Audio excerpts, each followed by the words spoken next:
poster bi ñëwaat nañ aussi am na beneen Ablaye Wade dañoo seetlu woon bu élection daan jege si rek daan créer ay tournée économique dugg si région yi fu ne mu wër fa ñi ñaa ngi campagne déguisée la Macky Sall tey nee nañ conseil des ministres décentralisé ñëpp nee nañ ay campagne déguisée la dafa mel ni day copier trop ci Abla ci ko fi jóge woon. non mun naa ne sax tournée économique Ablaye yooyu du woon campagne déguisée.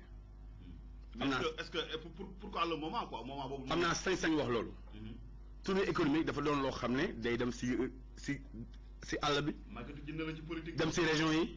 di xool non Abdoulaye moom daal si erreur mooy lan sincèrement je te dis ça aujourd'hui hein et je le dis avec toute la véracité de mes propos. dafa naa les gens qui entourent Macky Sall ils n'ont pas lu un livre tellement précieux mooy l'art de la guerre de Sun Tzu. Quand tu pars en guerre ton ennemi il faut l'achever.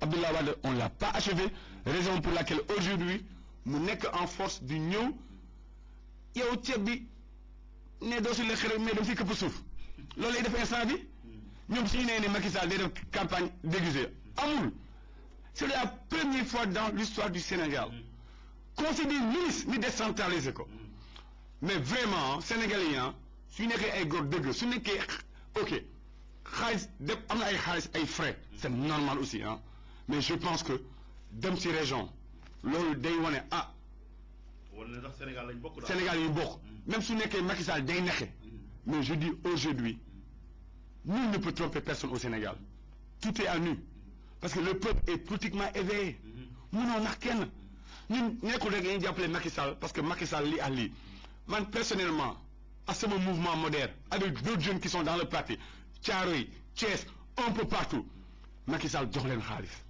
kenn avec la diaspora maa ngi salué de passage la diaspora avec le coordinateur Ali Ndaw Fall quelqu'un méritant Ali Ndaw Fall c'est quelqu'un de très méritant amul benn xaalis bu ñu ko jox il travaille jour et nuit pour le parti moom Matar Ba Espagne Matar Ba xam naa leen mais ñun ay jàmbaar ni ay Gassama aux États-Unis avec le conseil kii là mooy El Hadj Malick Sarr président conseil d'orientation mais ay gars yi bëri mais xoolal Moustapha Cissé Lo tamit qu'est-ce qu'il a fait Cissé Lo il est parti en Italie fu am fédération PDS mu tas ko dindi ko def fa APR avec ses propres moyens pour wane que ñun politique bi ñuy def du politique média du politique xaalis mais su nekkoon au temps du PDS man tey ñëw naa fi peut-être que y a des gens qui me connaissent pas mais y a des gens ñu nekk fi en 97 ku xam Kabila de la Fosse rek xam na ma xam man du ma nitu caaxaan ku ma xam rek on m'appelle le Che Guevara de l'APR et c'est pas pourquoi ma wax ko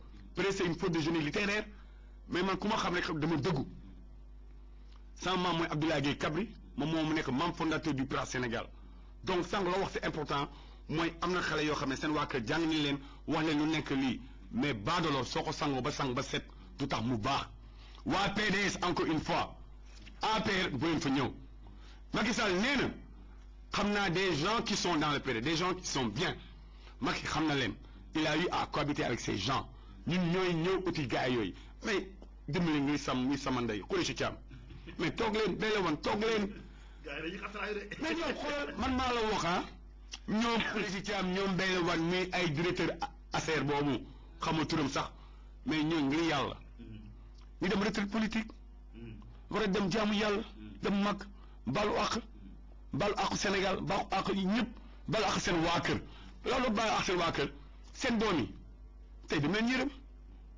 seen doom mu ñu jëri si biti di xool parce que seen papa def man loolu moo tax man je préfère être pauvre que d'être riche en étant un traître saa mu jullee loolu laa ñaan yàlla dama ne yàlla bés moo naree nekk traître na ma yàlla jël ma dee parce que jamais de la vie je dis tout le temps l'honneur c'est comme la virginité d'une femme ça ne sert qu'une seule fois une fois qu'elle a perdu elle n'aura plus jamais donc nit ki nga nekk ngor te ngor jeexul si réew bi am ñuy doon ngor ba léegi robinet taxul naan peut-être su robinet ubbi ñuy ruus man je sais que y a des femmes de valeur dans ce pays y a des hommes de valeur dans ce pays et damay encourager yéen seen candidat Ndella Diouf parce que moom dafa nekk tête de liste en plus dafa ñëw Sénégal offiwee rajo offiwee affaire bare tey su ma ñëwee tey di wax rek ça veut dire que moom elle participe au développement du Sénégal maa ngi ñaanal mais xam nga lu waay doon jaay rek tey day lamba xam nga yéen doon leen am dara peut-être benn député mi ndee la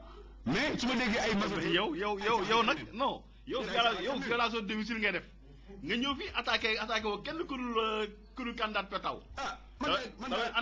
ana kenn ci responsable Petaw nañu yéeg fekk sama studio fii ñëw. sëñ bi moo benn affaire. non il faut ñëw tontu parce que yaa ngi ñëw di la attaqué. sëñ bi man fit kese laa am ma dara lu may ragal. waaw fii nag jaay ko feneen furul fii moom gars yi la gën a àgg de. gis nga man Angleterre mu jógee. fit kese laa fa amee balaa ñuy jógee dem foofu. fit kese laa am. mais moom neex na ma sax gis naa ko télé muy wax. daanaka doon na wax que affaire boobu mu de point boobu que ni koo xam ne su amee doom. jabar mënu joxe nationalité. mais encore une fois. parité bi ça a été mal fait. man je suis contre. parité bi kay moom xam naa àgg nañu assemblée moom lu ñu xoolaat la moom. man c'est personnellement. li may wax du ma affaire politique populiste. man je suis contre cette parité.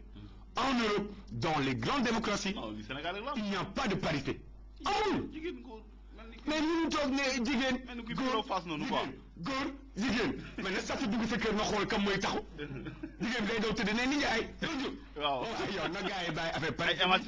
ay émancipation yooyu. ñaari loxoy ordre ñaari loxoy takk. su nekkoon loolu parité am na Europe ñoo koy ñëkk a kaas. waaw xam naa émission bi neex na loolu point boobu sax mënoon nañu si bay jeex mais dama bëgg a ñëw tuuti ci moderne bëri na ñu ko xamul. moderne mooy la mu lu taxaw ci moderne bien vrai que yaa ngi wax na xaw ma mouvement pour la défense de la république moderne la moo tax moom moderne judd. moderne moom yaakaar naa dafa doon loo xam ne dafa baax si parti ñun on dit souvent que la patrie importe plus que le parti. waxoon na ko de. waaw ñun loolu ñu wax souvent. peut-être que on dit souvent que seuls les grands rêves se réalisent et en plus les grands esprits se rencontrent pour l'édification d'une nouvelle république. moo tax Albert Einstein mu ne il n'y a point de hasard même dans l'intimité de la matière xalaat na ko ñu xalaat ko bu yàgg ñun moderne suñu gis rëq-rëq Sénégal ñu xëy defar moderne moo loo xam ne. di modéré. non mais yi modéré am c'est-à-dire que on a deux rôles. mooy louer et dénoncer. mais ñu dénoncer le président mais di nga ko def si mbedd. suñ koy dénoncer. waxtaanu biir nekk. ñun nous sommes disciplinés encore une fois.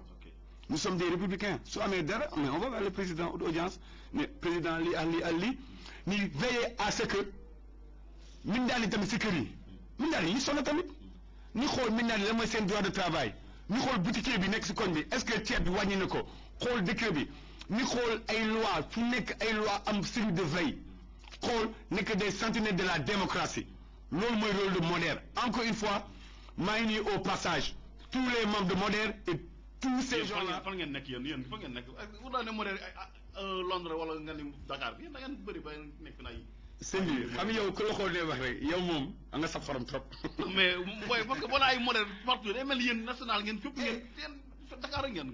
mais moderne bi c'est un mouvement national il y a nous avons des responsables un peu partout à Kaolack su ma waxee instant bi. dama mel ni comme Michael Jackson instant bi xam nga sama mbax ne mu rafetee. man kay gis naa nga jaaxal ma lool. sama lunette sama téléphone day sonné every minute. la ma waral loolu. ay nit di ma woon dama bëgg a bokk moderne même Serigne Gallas Kaltoum. léegi la moo tax élection législative ñëw leen natt seen doole. nu ko ñeneen ñi di defee. sëñ bi il y a une chose. il faut faire la distinction. même dans le Coran Dieu a dit l'empressement n'est que l'instigateur du diable. Pourquoi s'empresser? Il faut jamais s'empresser. Il y a une chose, c'est quoi? Li ñu war a def mooy lan mooy faire la distinction, faire le distinguo. You have to observe things when it comes on scale. Moderne dafa am reconnaissance politique. On n'a pas une reconnaissance juridique. Au Sénégal, comme Convergence socialiste, mouvement des jeunes socialistes, mouvement des jeunes d'autres partis, amuñu reconnaissance juridique. Loolu soo ko amee la mooy yaa ngi wàcc sa sago ab parti politique yow tu te conformes en parti politique ñun bés bi ñu bëggee nekk parti politique ñun on a des ambitions d'être président du Sénégal. Nous avons des ambitions un jour de diriger l'APR. Nous avons des ambitions demain d'être de grands responsables du Sénégal. su ma nee des responsables intègres mais ñu wax ay NTS nous l'avons commencé depuis 96 97 et bien avant. Peut-être ces gens-là y en a marre ils ont eu la chance et le courage de matérialiser cette idée mais c'est des idées mais bu question am doole xam yow indi confrontation moderne y en a marre man de passage maa ngi. moderne moom man tey laa man franchement parler tey laa mos a dégg moderne man. parce que maa ngi nuyu waa moderne yi nekk Kaolack comme Kaolack ngeen am base. attends moo benn affaire. slow and slow you become stronger. nanka ne jàpp golo si ñaay c'est en forgeant qu'on devient forgeron. Macky Sall lu tax mu nekk président en 3 ans il a battu une campagne. liggéey. attends dugg fu nekk dem si àll bi mais ñu bay ñëwee ba léegi avec nos propres moyens benn parti aidé avec nos propres moyens ñu dem. léegi fu nekk. doguma la moderne dafa dugg ci biir APR bokk foo la dafa nekk ci biir APR en même temps aussi ngeen conserver seen mouvement. moderne encore une fois que mot clair ah écoutez sénégalais day dégg mouvement rek tiit parce que peut-être que René Pierre yow mooy coordinateur national ku ma xam ne xam man jàmbaar laa du ma daw du ma ragal mais moderne nous sommes pas des concurrents de l'APR moderne suñu programme politique mooy programme politique APR encore une fois Macky Sall mooy suñu frère secrétaire général ñun si APR yi bokk mais ñun ñooy la police de l'APR mooy la police de la République su ñu loo xam ne du yoon ñooy dal président ne ko du yoon et n'importe quel ministre et nous lançons un avertissement à n'importe quel ministre. dëkk bi jàgg di fi jot a am yóbbu Macky Sall toog ak léegi yéen moderne kenn mosu leen dégg ngeen ne yéen ay police xaw ma lan yéen fi ngeen tax naan Ousmane Ngom warul nekk un membre de parti warul nekk ministre de l'intérieur Macky Sall ñu indi Mbaye Ndiaye kenn waxu leen ci ngeen naan ay waxu.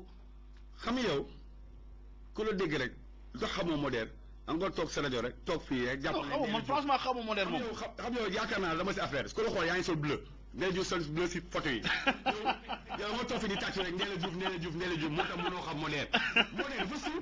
non man moderne xamoo ko. mais attends moderne instant bi mooy coowu Sénégal mais laajteel waa Mbacke li ñu def Mbacke mais moderne toj na Mbacke toj na Parcelles. yéen toj leen fenn yéen toj leen fenn saa yore ne. mais moderne partout. ah bon encore une fois jàppal turu moderne du ñu ñëw fii mais yaa ngi daw ëllëg di ñëw si ñun. lu wax ni du caaxaan de. d'accord tant qu'on sera vivant. tu verras que moderne day dem te moderne sera sur de très bons rails. du René Pierre moo ko dirigé c'est un ensemble de personnes dynamiques. et il y a des gens qui sont à l'intérieur à l'extérieur du Sénégal. et ils sont membres de moderne et encore une fois bravo à toutes ces personnes qui se mobilisent jour et nuit pour que moderne jëm si kanam parce que moderne su jëm si kanam mooy parti bi après élection législative bi nous allons structurer l'APR et bienvenue le combat pour moi le plus grand combat. d'accord mu nekkoon seen émission jàkkaarloo ak moom nga wax sa mot de la fin. ah mënoo ñëw ba fii moom. te remercier le président Macky Sall. moom moo tax tey mu am sañ-sañ ñëw Sénégal toog naa 8 ans ñëw ma Sénégal na Abdoulaye Wade su ma ñëwoon yaakaar naa sax damay doon màttiit te man loolu laa bëggoon doon nit ñoo ma tere. mais maa ngi remercier sama yaay Fatou Sall.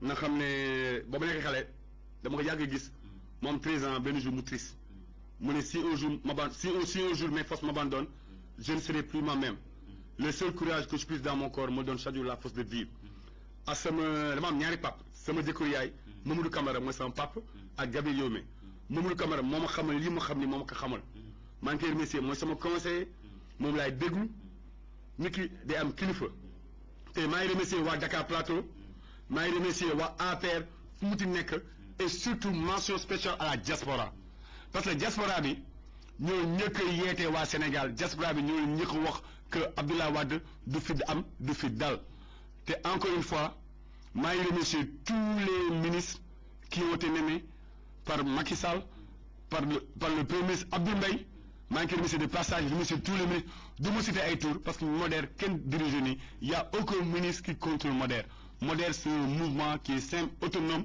qui dépend d'aucun ministre encore une fois wasalaam te Ndella Diouf maa ngi koy ñaanal mu am benn député xam naa loolu rek la mun am muy moom te jeex na. yéen xanaa boo amee benn yéen bu ngeen am dara yéen. ah moom su bëggee Ndella Diouf su bëggee benn affaire jeex na day ñëw bokk moderne. yéen moderne yéen nag xam nga lu ma bëgg rek saa yi ren. dañoo bokk moderne rek cuuj day xam lekkam. dañoo bokk moderne cuuj daal day xam lekkam rek. saa waay ñun xoolal saa waay ñun. mu nekkoon seen émission jàkkaarloo ak ni ko bokk. waaw tey moom xam naa émission exceptionnelle nga parce que bii gan moom kenn mësu ko gis fii Seydina Seck amoon mbégte ak bànneex di leen ko présenté di leen jox dox daje ba suba incha allah ak si beneen gan ak si beneen numéro jërë ngeen jëf. jërëjëf.